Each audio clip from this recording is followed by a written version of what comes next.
लगे।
सज्जनों, कल रात्रि काल की कथा में हम सभी लोगों ने भगवान का उत्सव खूब धूमधाम से मनाया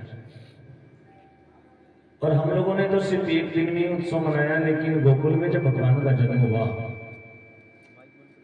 तो सभी ब्रजवासियों ने कई महीनों तक भगवान का उत्सव मनाया। लिखा है कब दिन हुआ कब रात्रि हुई किसी को पता ही नहीं चला, दिन रात उत्सव मनाया जा रहा है। 50,000 लोगों की भीड़ लगी है माँ यशोदा के महल के सामने।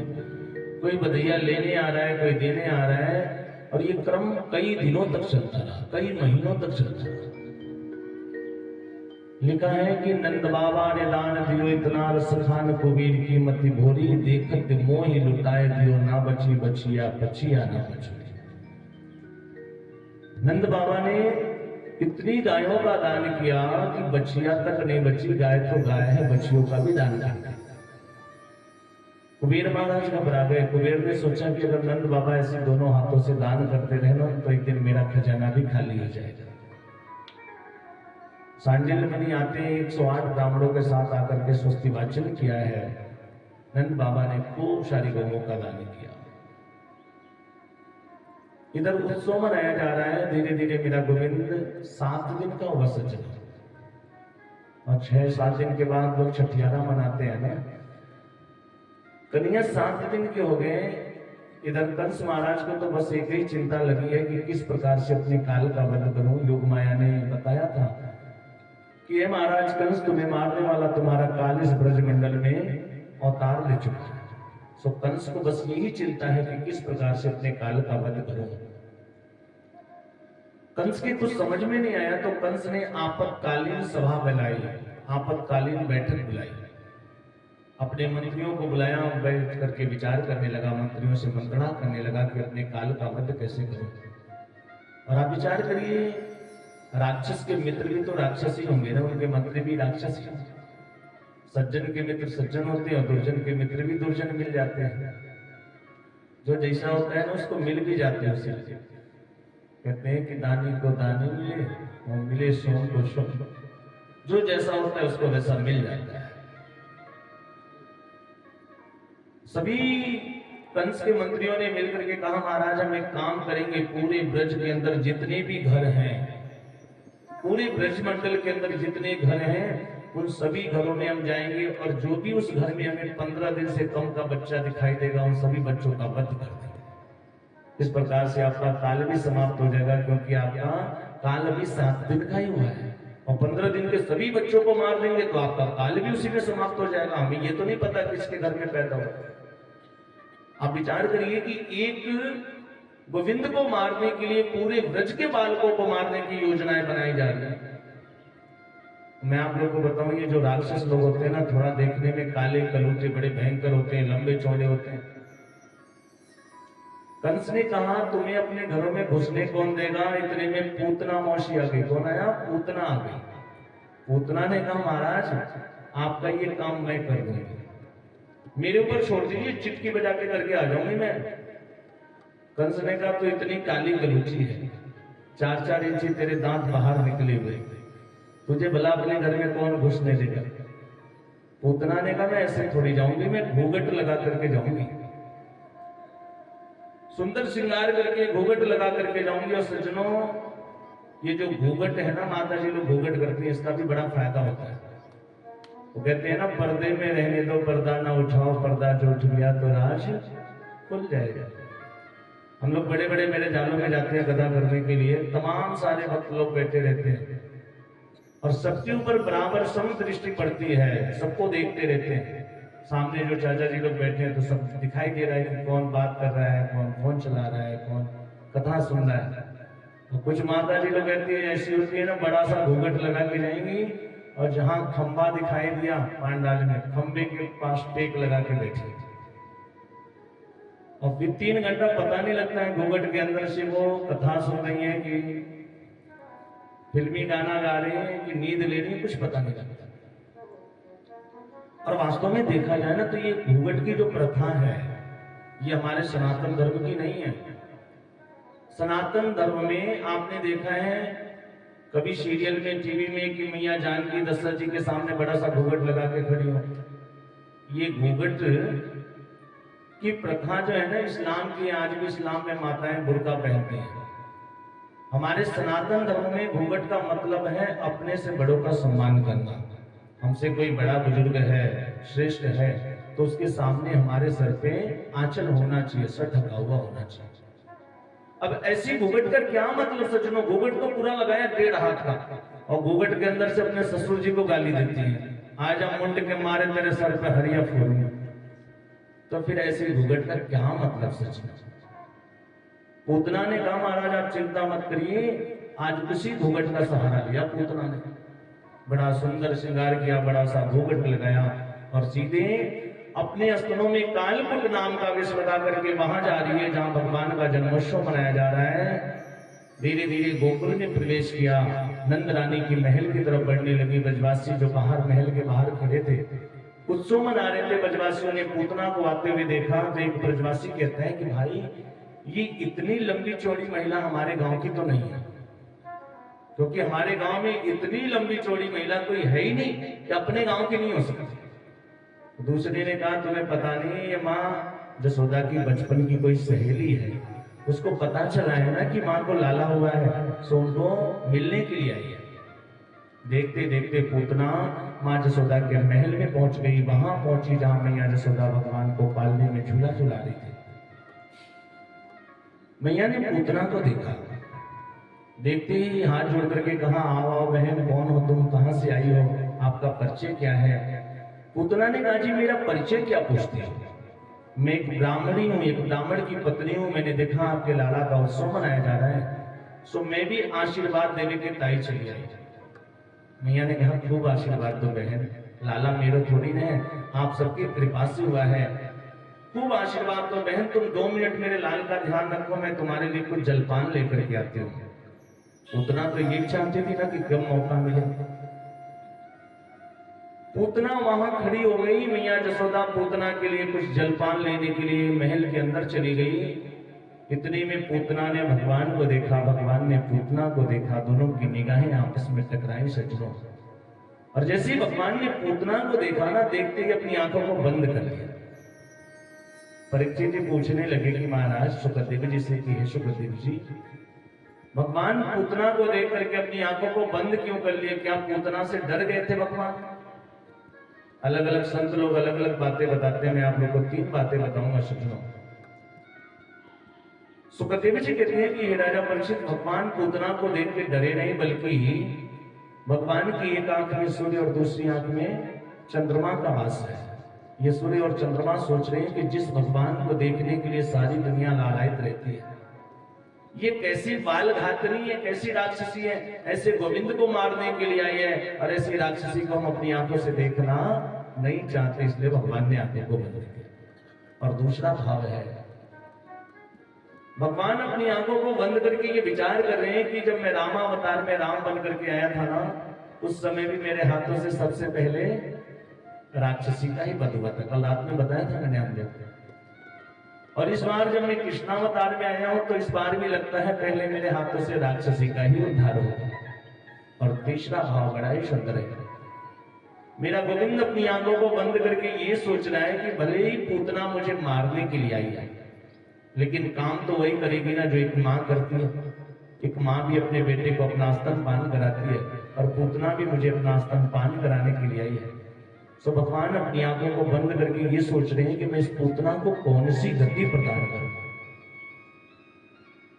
लिखा है भागवत जी में कि अहो वकीयम स्तवकालिकूतम जिहाशयाका यदा प्रसादे लेवे गतिं धात्र्युचितां तनों कंबा दयालु शरणं ब्रजेमः।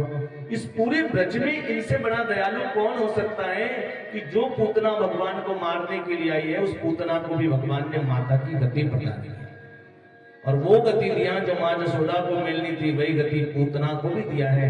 भगवान के हाथों से मरना और भगवान के हाथों से बचना, ये दोनों ही मुक्तिकारी है। जो भी वो पूतना ने तुरंत भगवान को अपनी गोद में उठाया और तुरंत अपना स्तनपान कराने लगी। उसने सोचा कि जैसे ये जहर इसके अंदर जाएगा इसकी कहानी समाप्त हो जाएगी। 5 मिनट हो गए, 10 मिनट, 15 मिनट हो गए, भगवान के ऊपर विष का कोई प्रभाव ही नहीं हो रहा। भगवान मुस्कुरा रहे हैं और पूतना के स्तनों का पान कर रहे हैं। पूतना सोचने लगी कि एक ऐसा बालक है, इसके ऊपर जहर का विष का कोई प्रभाव नहीं हो रहा। और जब 15 मिनट व्यतीत हो गए सज्जनों, तो 15 मिनट के बाद मेरे गोविंद ने पूतना के स्तनों से उसके प्राणों को खींचना शुरू किया। और जैसे उसके प्राणों को खींचने लगे तो पूतना चिल्लाने लगी, छोड़ छोड़ कन्हैया, छोड़ छोड़।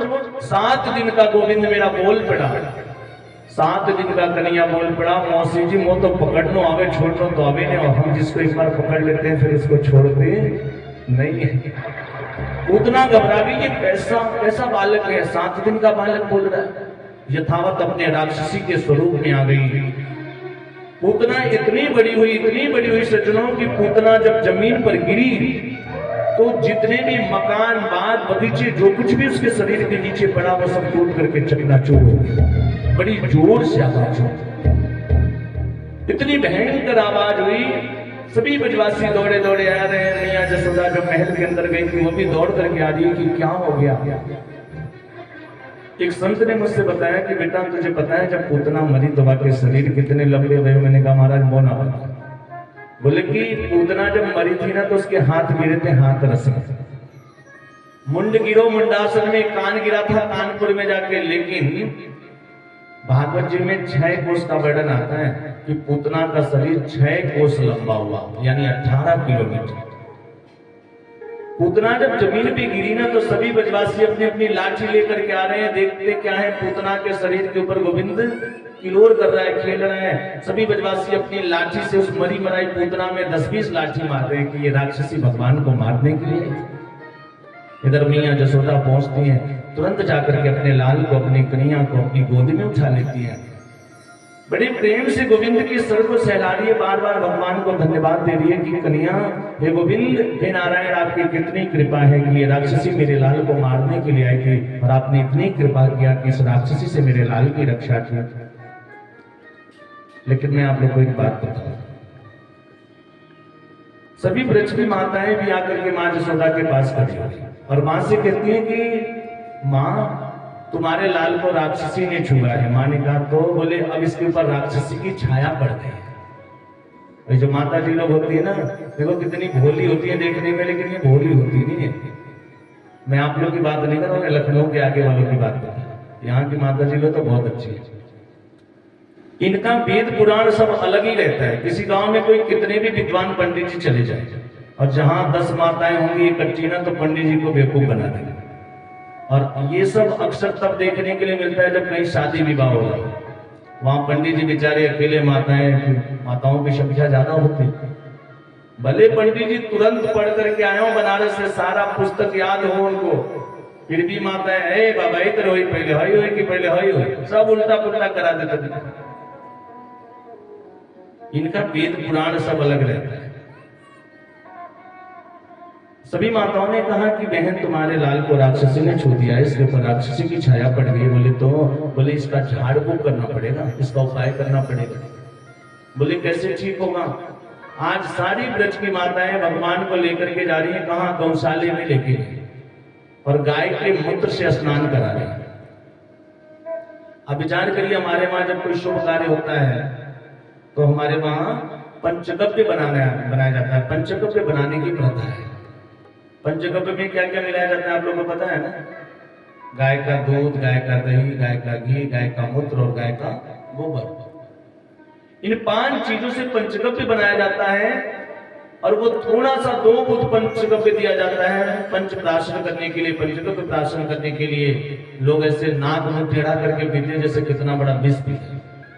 और यहाँ भगवान को ब्रज की माताएं गाय के मूत्र से स्नान करा रही है। और इतना ही नहीं सज्जनों, गाय के पूंछ की बाल को लेकर के ना भगवान को झाड़ भी रही है, मंत्र भी पढ़ रही है। पता नहीं कहां से याद करके आई।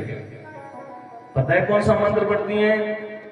शयनम पान्तु गोविंदम किंडितम पान्तु माधवः। अर्थात शयनम माने सोना, सोते हुए बालक की रक्षा गोविंद करे और खेलते हुए बालक की रक्षा माधव करे। भगवान मां जसोदा की गोद में है और पड़े पड़े मुस्कुरा रहे हैं, सोच रहे हैं कि माताएं कितनी भोली है, मेरा नाम लेकर के मुझको ही झाड़ दे। अरे कोई व्यक्ति बीमार हो जाए और जो वैद्य जी दवा करने के लिए आए तो उसी का नाम पढ़ के उसको पानी पिलाने लगे, लो ठीक हो जाओ। बोले यही करना था तो हम खुद ही नहीं पी लेते थे, आपकी क्या आवश्यकता? सुखदेव जी कहते हैं कि राजा परीक्षित वास्तव में परमात्मा के नाम में जो सामर्थ्य है ना, वो स्वयं भगवान भी नहीं जानता है। राम न सकहीं राम गुण गाए, नाम के महत्व को स्वयं भगवान खुद नहीं जानता। एक बार की बात है, मैं आप लोगों को बताऊं, जिस समय प्रभु श्री राम लंका पे विजय प्राप्त करने के लिए समुद्र में सेतु का निर्माण कर रहे थे। उस समय जो नल नील बंदर थे, नल नील नाम के जो बंदर थे ना, बड़े बड़े पत्थरों पर केवल राम लिख रहे थे बोले। और जो छोटे छोटे बंदर थे क्या करते थे, उन पत्थरों को उठा करके ले जाके समुद्र में फेंकते थे, और वो पत्थर पानी में डूबते नहीं थे बल्कि तैरते थे। बड़ी देर से बैठे बैठे राम जी देख रहे थे, सोचने लगे मेरा नाम लिखने से पत्थर पानी में तैर रहा है। राम जी ने सोचा कि चलो इसका परीक्षण करते हैं। राम जी ने एक छोटा सा पत्थर, 50 ग्राम का पत्थर अपने हाथ में उठाया और देखे कि कोई देख तो नहीं रहा है मुझे पत्थर उठाते हुए। सबकी नजरों को बचा करके प्रभु श्री राम ने एक 50 ग्राम का पत्थर लिया, समुद्र के किनारे पहुंच गए और फिर जाकर के देख रहे हैं कि फिर मुझे कोई देख तो नहीं रहा है। देखा कोई भी दिखाई नहीं दिया। राम जी ने वो पत्थर पानी में फेंका और जैसे ही समुद्र में फेंका ना, वो पत्थर पानी में डूब गया। सोच ये देख करके प्रभु श्री राम को बड़ी लज्जा आई। सोचने लगे कि मेरा नाम लिखने से इतने बड़े बड़े पत्थर पानी में तैर रहे हैं, और जिस पत्थर को मैंने स्वयं अपने हाथों से पानी में फेंका वो पत्थर डूब गए। अगर कोई देखेगा तो क्या कहेगा, ये सब झूठे झूठे जादूगर है, ये सच्चे जादूगर है नहीं। फिर पीछे मुड़ करके देख रहे हैं कि कोई देख तो नहीं रहा है। जैसे पीछे मुड़ करके देखते हैं तो क्या देखा, हनुमान जी पीछे ही खड़े थे। राम जी ने हनुमान जी से कहा, हनुमान तुमने कुछ देखा तो नहीं? हनुमान जी ने कहा, प्रभु मैंने सब कुछ देखा। मैंने देखा कि एक छोटा सा पत्थर ला करके आप पानी में फेंके हो और वो पत्थर पानी में डूब गया है। राम जी ने कहा कि हनुमान देखो ये आपस की बात है, किसी दूसरे से मत कहना वरना बड़ी बेइज्जती होगी, बड़ा उपहास होगा हमारा। हनुमान जी ने कहा, प्रभु इसमें उपहास की बात कहां से आई? आपके नाम का आश्रय लेकर के व्यक्ति भव सागर से पार हो सकता है। आपके नाम को सहारा बना करके, नौका बना करके व्यक्ति भव सागर से पार हो सकता है। किंतु आप स्वयं जिसको अपने हाथों से छोड़ दोगे फिर उसे तो डूबना ही डूबना है, फिर उसे कौन बचा सकता है? वहीं पर एक गिलहरी थी सच में। उस गिलहरी ने देखा कि ये बड़े बड़े बंदर लोग बड़े बड़े पत्थरों को उठा करके पानी में फेंक रहे हैं, समुद्र में फेंक रहे हैं। उसके मन में इच्छा हुई कि मैं भी भगवान के कुछ इस कार्य में सेवा उत्पन्न कर पाती, मैं भी कुछ भगवान की सेवा कर पाती। लेकिन क्या करूं, मैं इतनी छोटी हूं कि ये पत्थर मुझसे उठाए नहीं सकते हैं, उठाए नहीं जा सकते। उस गिलहरी के मन में भावना जगी। उस गिलहरी ने विचार किया और समुद्र के किनारे जाकर के अपनी पूंछ को पानी में भिगोती है। भिगोने के बाद जब उसकी पूंछ पानी में भीग जाती है ना सज्जनों, तो अपनी पूंछ को लेकर के जाती है और समुद्र के किनारे जो बालू होते हैं ना, उन बालुओं में अपनी पूंछ को लपेटती है। सब कुछ बालू के कण उसकी पूंछ में चिपक जाते हैं और फिर वहां आती है जहां वो पुल बन रहा था, समुद्र में सेतु बनाया जा रहा था, वहां जाकर के अपनी पूंछ को हिलाती है। उसको लग रहा है कि बालू के काद कण यहाँ गिर रहे हैं और मैं भगवान के कार्य में सेवा कर रही हूँ। इतने में सज्जनों हनुमान जी की पैर उस गिलहरी की पूंछ के ऊपर पड़ गई और गिलहरी की पूंछ से रक्त निकलने लगा, खून निकलने लगा। और तभी प्रभु श्री राम की नजर उस गिलहरी पर पड़ी। दौड़ करके जाते हैं, जाकर के गिलहरी को अपने हाथों में उठा लिया और अपने हाथों में उठा करके गिलहरी से पूछते हैं, गिलहरी तू भला यहाँ क्या कर रही है, बंदरों के बीच में तेरा क्या काम है? गिलहरी ने बड़ा सुंदर जवाब दिया। सज्जनों,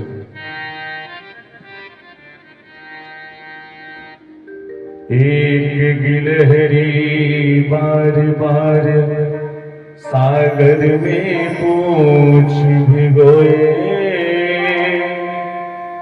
पूंछ भिगावे रेत लपेटे, पुल पर आई गिराए। बड़े नुकीले पत्थर प्रभु तेरे पाँव में ना चुभ जाए। बालू आपकी राह को भगवन कितना सुगम बनाए। और वो गिलहरी भगवान से कहती है, देख बानरों की सेवा महान, मेरे दिल में जगे है अरमान,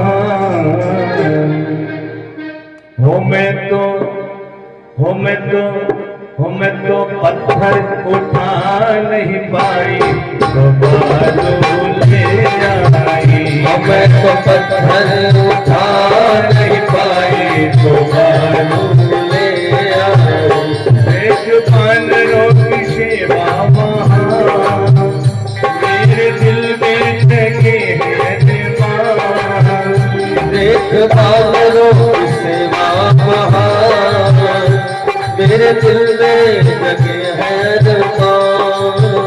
मैं तो पत्थर उठा नहीं पाई तो बादल ले आई, मैं तो पत्थर उठा नहीं पाई तो बादल ले आई। श्री राम सुन गिन तारीफ लगे।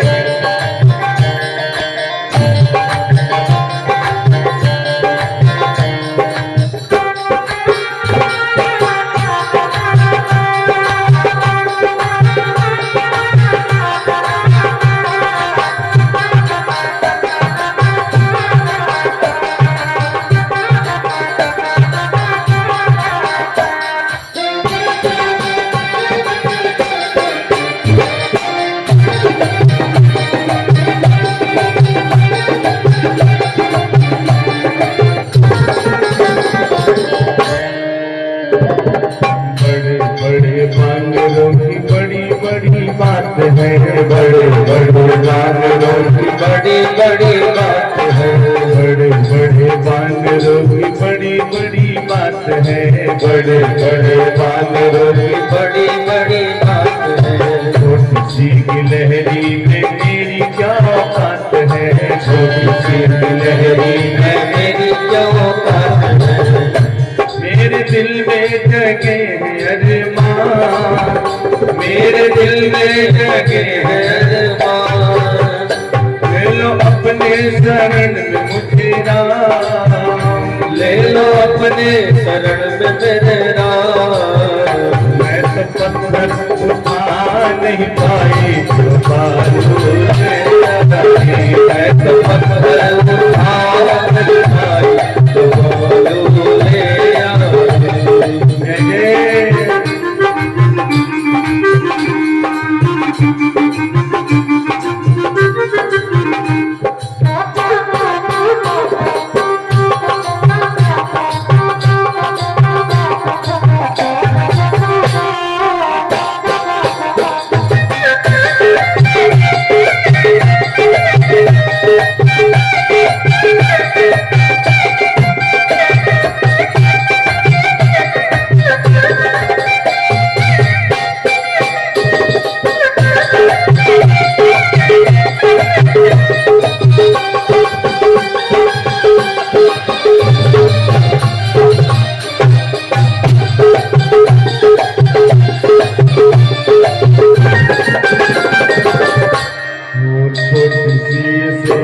स्वीकार करो प्रभु जी, छोटी सी सेवा स्वीकार करो प्रभु जी, छोटी सी सेवा स्वीकार करो प्रभु जी, छोटी सी सेवा स्वीकार करो प्रभु जी।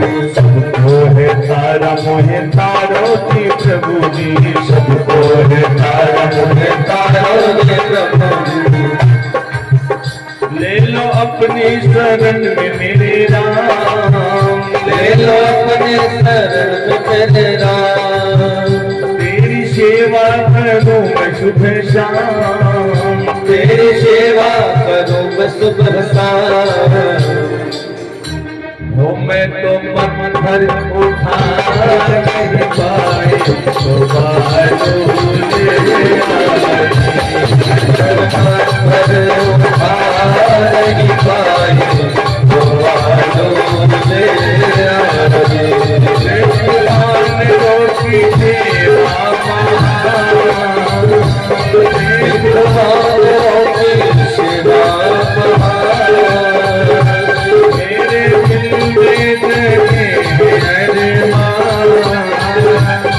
मेरे दिल में जगे है अरमान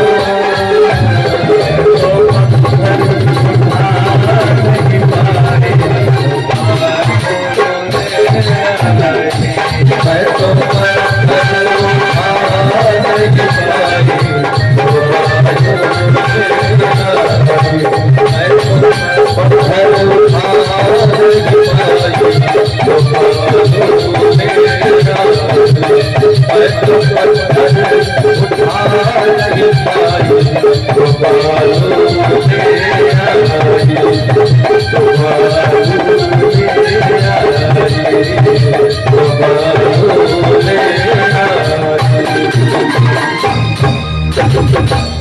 बोले राधे कृष्ण भगवान की जय। बोले श्रीमद् भागवत महापुराण की जय। मेरे कहने का मतलब सिर्फ इतना था सज्जनों कि परमात्मा के नाम में जो सामर्थ्य है वो स्वयं परमात्मा को भी पता नहीं है सज्जनों। आज ब्रज की माताओं ने भगवान को गाय के मूत्र से स्नान किया, गाय के पूछ से झाड़ा दिया है।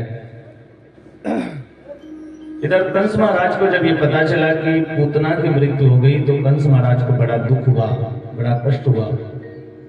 नंद बाबा मथुरा से लौट करके आए, उनको जब ये बात पता चली तो नंद बाबा ने बहुत सारी गायों का दान किया है। बोल वृंदावन बिहारी लाल की।